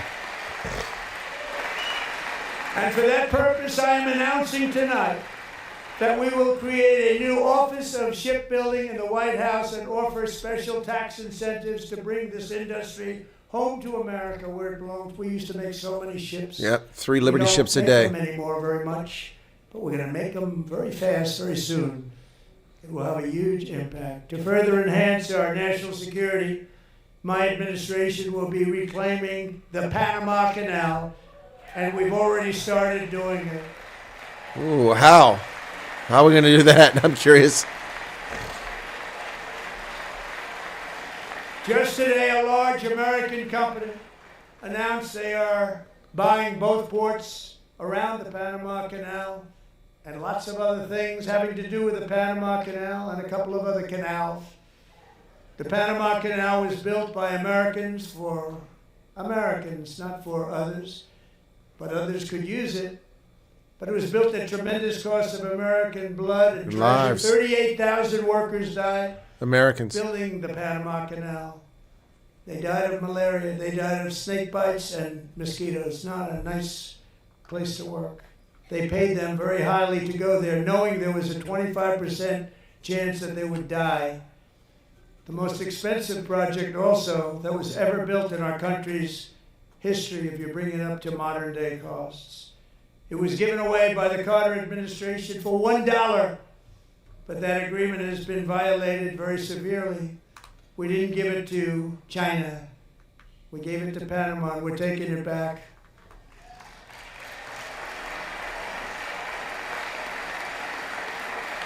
Wow, that's interesting. And we have Marco Rubio in charge. Good luck, Marco. Now, we know who to blame if anything goes wrong. Marco's been amazing, and he's going to do a great job. Think of it, he got 100 votes. That's because he's a senator they like. He was approved with actually 99, but the 100th was this gentleman, and I feel very certain. So let's assume he got 100 votes. And I'm either very, very happy about that, or I'm very concerned about it. But he's already proven. I mean, he's a great gentleman. He's respected by everybody, and we appreciate you voting for Marco. He's going to do a fantastic job. Thank you. Hey, thank the Democrats there. He's doing a great job. Great job. And I also have a message tonight for the incredible people of Greenland. Uh-oh. Uh-oh. Here we go. only support your right to determine your own future. And if you choose, we welcome you into the United States of America. We need Greenland for national security and even international security, and we're working with everybody involved to try and get it. But we need it really for international world security, and I think we're going to get it. One way or the other, we're going to get it. Good God. We will keep you safe. We will make you rich, and together we will take Greenland to heights like you have never thought possible before. It's a very small population, but very, very large piece of land, and very, very important for military security. America is once again standing strong against the forces of radical Islamic terrorism. 3.5 years ago, ISIS terrorists killed 13 American service members and countless others in the Abbey Gate bombing during the disastrous and incompetent withdrawal from Afghanistan. Not that they were withdrawing, it was the way they withdrew. Perhaps the most embarrassing moment in the history of our country. Saigon. Tonight I am pleased to announce that we have just apprehended the top terrorist responsible for that atrocity. And he is right now on his way here to face the swift sword of American justice.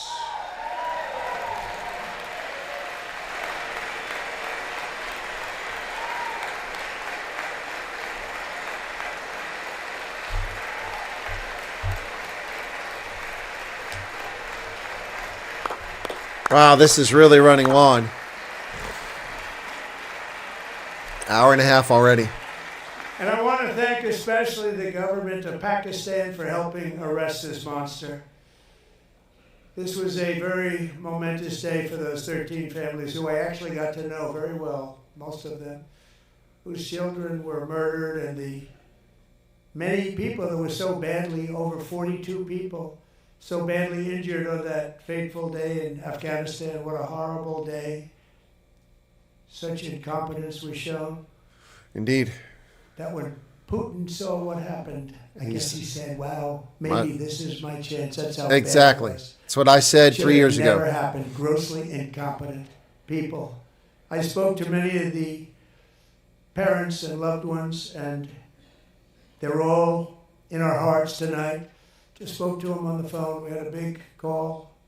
Every one of them called, and everybody was on the line, and they did nothing but cry with happiness. They were very happy, as happy as you can be under those circumstances. Their child, brother, sister, son, daughter was killed for no reason whatsoever.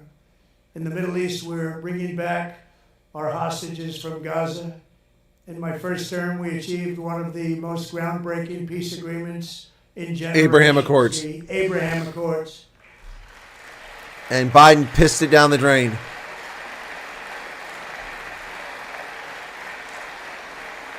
What are they looking at?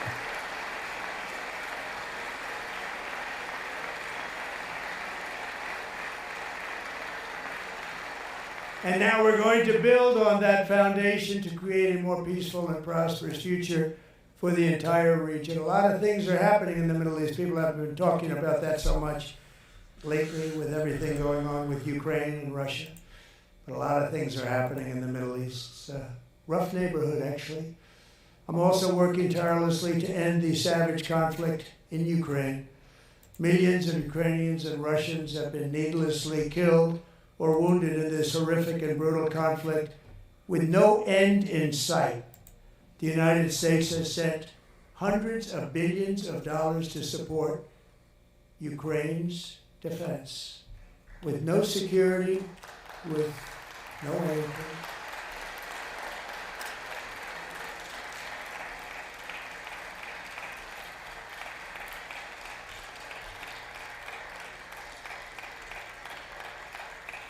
Do you want to keep it going for another 5 years? Yeah, you would say Pocahontas says yes. Whoa! Woo! Woo! Shots fired! Shots fired! 2,000 people are being killed every single week. More than that. They're Russian young people. They're Ukrainian young people. They're not Americans. But I want it to stop. Meanwhile, Europe has sadly spent more money buying Russian oil and gas than they have spent on defending Ukraine, by far. Think of that. They've spent more buying Russian oil and gas than they have defending. And we've spent perhaps $350 billion, Yep. like taking candy from a baby. That's what happened. And they've spent $100 billion. What a difference that is. And we have an ocean separating us, and they don't. But we're getting along very well with them, and lots of good things are happening. Biden has authorized more money in this fight than Europe has spent by billions and billions of dollars. It's hard to believe that they wouldn't have stopped it and said at some point, come on, let's equalize. You got to be equal to us. But that didn't happen. Earlier today, I received an important letter from President Zelensky of Ukraine. Here we The go. letter reads, Ukraine is ready to come to the negotiating table as soon as possible to bring lasting peace closer. Nobody wants peace more than the Ukrainians, he said.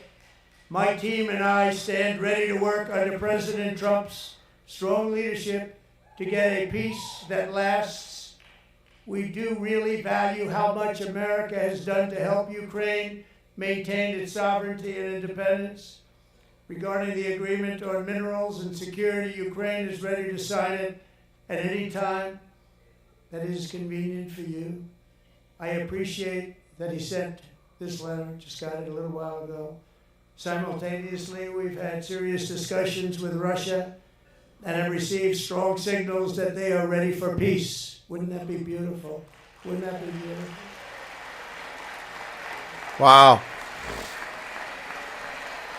Trump spent a week on it, and he may have peace. Biden fueled a war, along with Jens Stoltenberg for 3 years, and 1 million people are dead. Wouldn't that be beautiful? The Democrats can't be bothered to stand. Evil spawn. It's time to stop this madness. It's time to halt the killing. It's time to end the senseless war. If you want to end wars, you have to talk to both sides. Nearly 4 years ago, amid rising tensions, a history teacher named Mark Fogel was detained in Russia and sentenced to 14 years in a penal colony. Rough stuff. The previous administration barely lifted a finger to help him. They got Brittany Griner out. But they had no idea where to begin. They got Brittany Griner out. But last summer I promised his 95-year-old mother, Malphine, that we would bring her boy safely back home. after 22 days in office, I did just that. And they are here tonight. It's 96-year-old mother. There she is.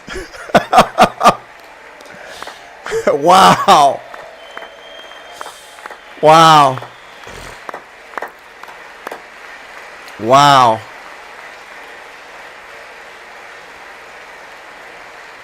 That's the guy got him out.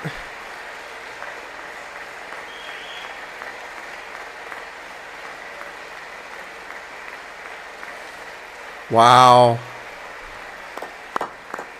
Hit the like button, folks. Hit the like button.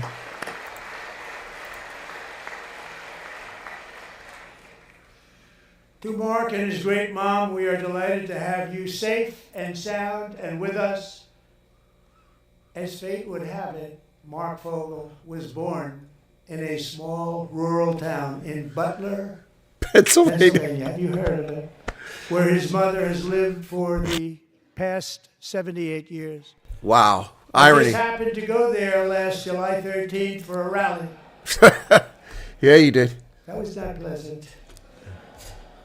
And that is where I met his beautiful mom right before I walked onto that stage. And I told her I would not forget what she said about her son. And I never did I? Never forgot. Less than 10 minutes later, at that same rally, gunfire rang out, and a sick and deranged assassin unloaded 8 bullets from his sniper's perch into a crowd of many thousands of people. My life was saved by a fraction of an inch, but some were not so lucky. Corey Comparator was a firefighter, a veteran, a Christian, a husband, a devoted father, and above all, a protector. When the sound of gunshots pierced the air, it was a horrible sound. Corey knew instantly what it was and what to do. He threw himself on top of his wife and daughters and shielded them from the bullets with his own body. Corey was hit really hard. You know the story from there. He sacrificed his life to save theirs. 2 others, very fine people, were also seriously hit. But thankfully, with the help of 2 great country doctors, we thought they were gone and they were saved. So those doctors had great talent. We're joined by Corey's wife, Helen, who was his high school sweetheart, and their 2 beloved daughters, Allison and Kaylee. Thank you.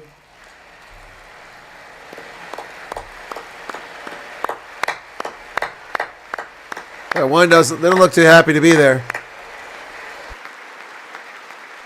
Stupid tattoos and nose rings. They don't look very happy to be there. Look at that. I think their mother made them come.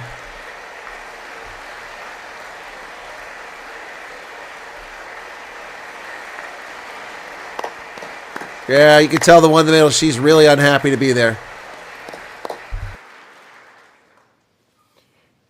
To Helen, Allison, and Kaylee, Corey is looking down on his 3 beautiful ladies right now, and he is cheering you on. He loves you. He is cheering you on.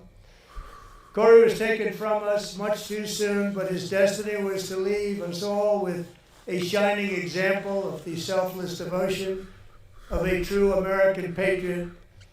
It was love like Corey's that built our country, and it's love like Corey's that is going to make our country more majestic than ever before. I believe that my life was saved that day in Butler for a very good reason. I was saved by God to make America great again. I believe that. Thank you. Thank you.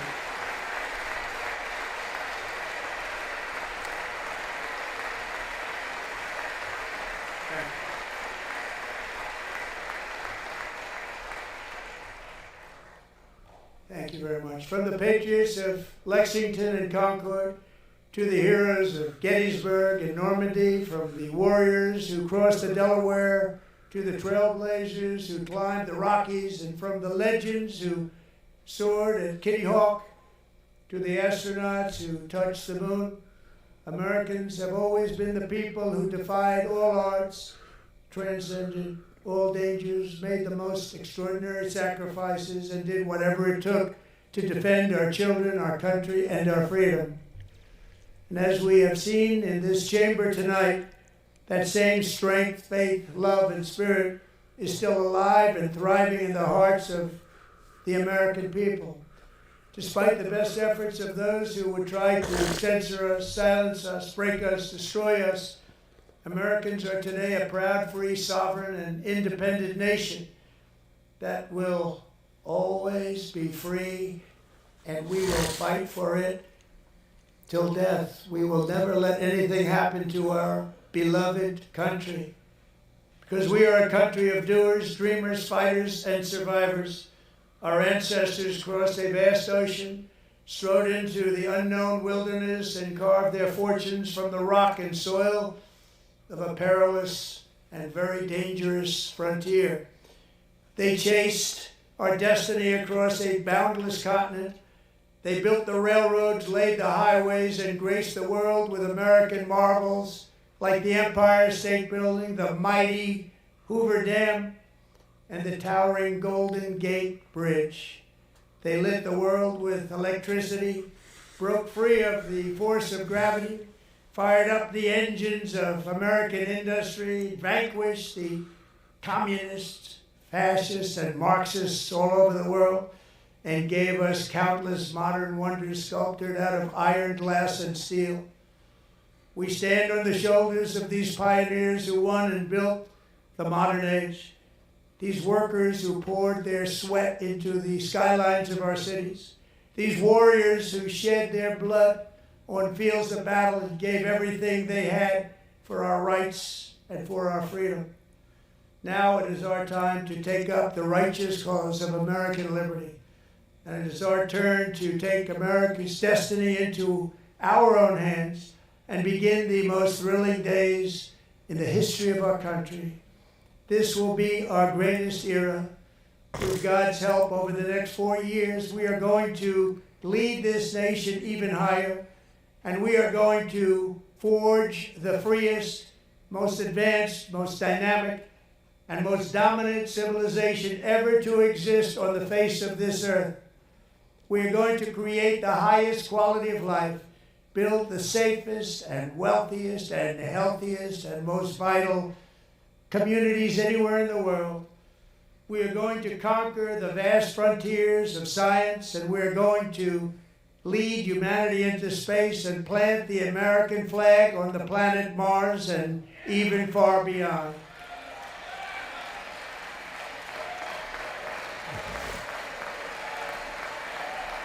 Oh, look, some Democrats are actually standing this time. Look at the bottom left over there. Look at that. All those empty seats. Look at all those empty seats. And through it all, we are going to rediscover the unstoppable power of the American spirit. And we are going to renew unlimited promise of the American dream. Every single day we will stand up and we will fight, fight, fight for the country our citizens believe in and for the country our people deserve.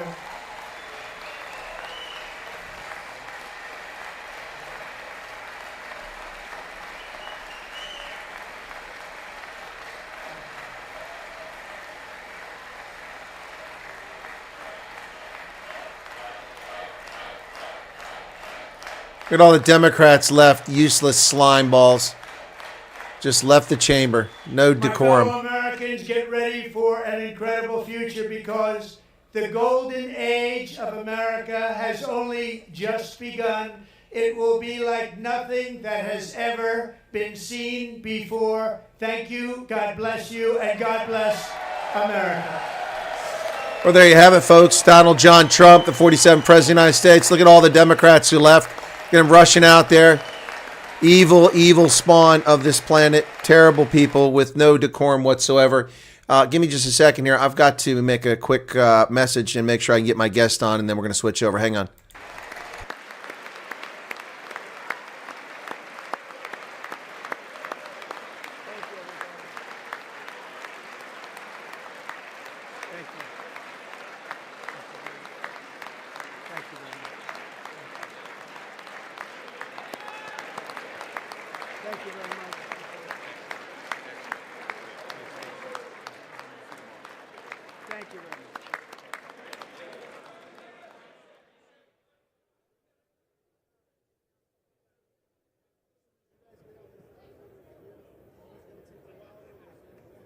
President's leaving. Most of the Democrats have already departed the area, so we'll see.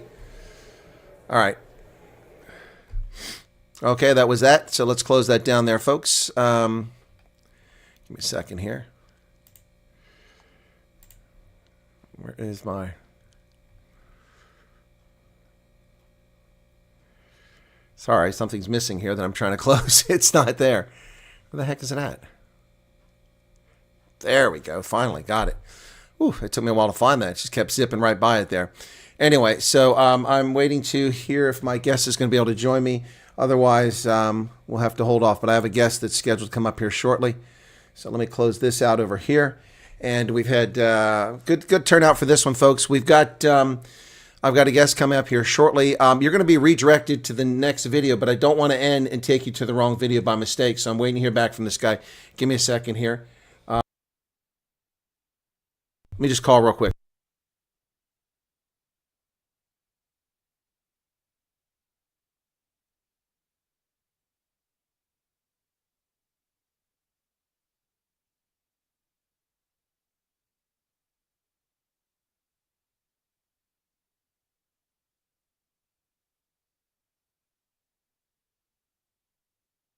Okay, folks, we're going to wrap it up here. You're going to be redirected to my interview with Solidarity, who are in California right now, having spoken today to the presumptive potential U.S. ambassador to South Africa, Joel Pollack. We're going to talk about that.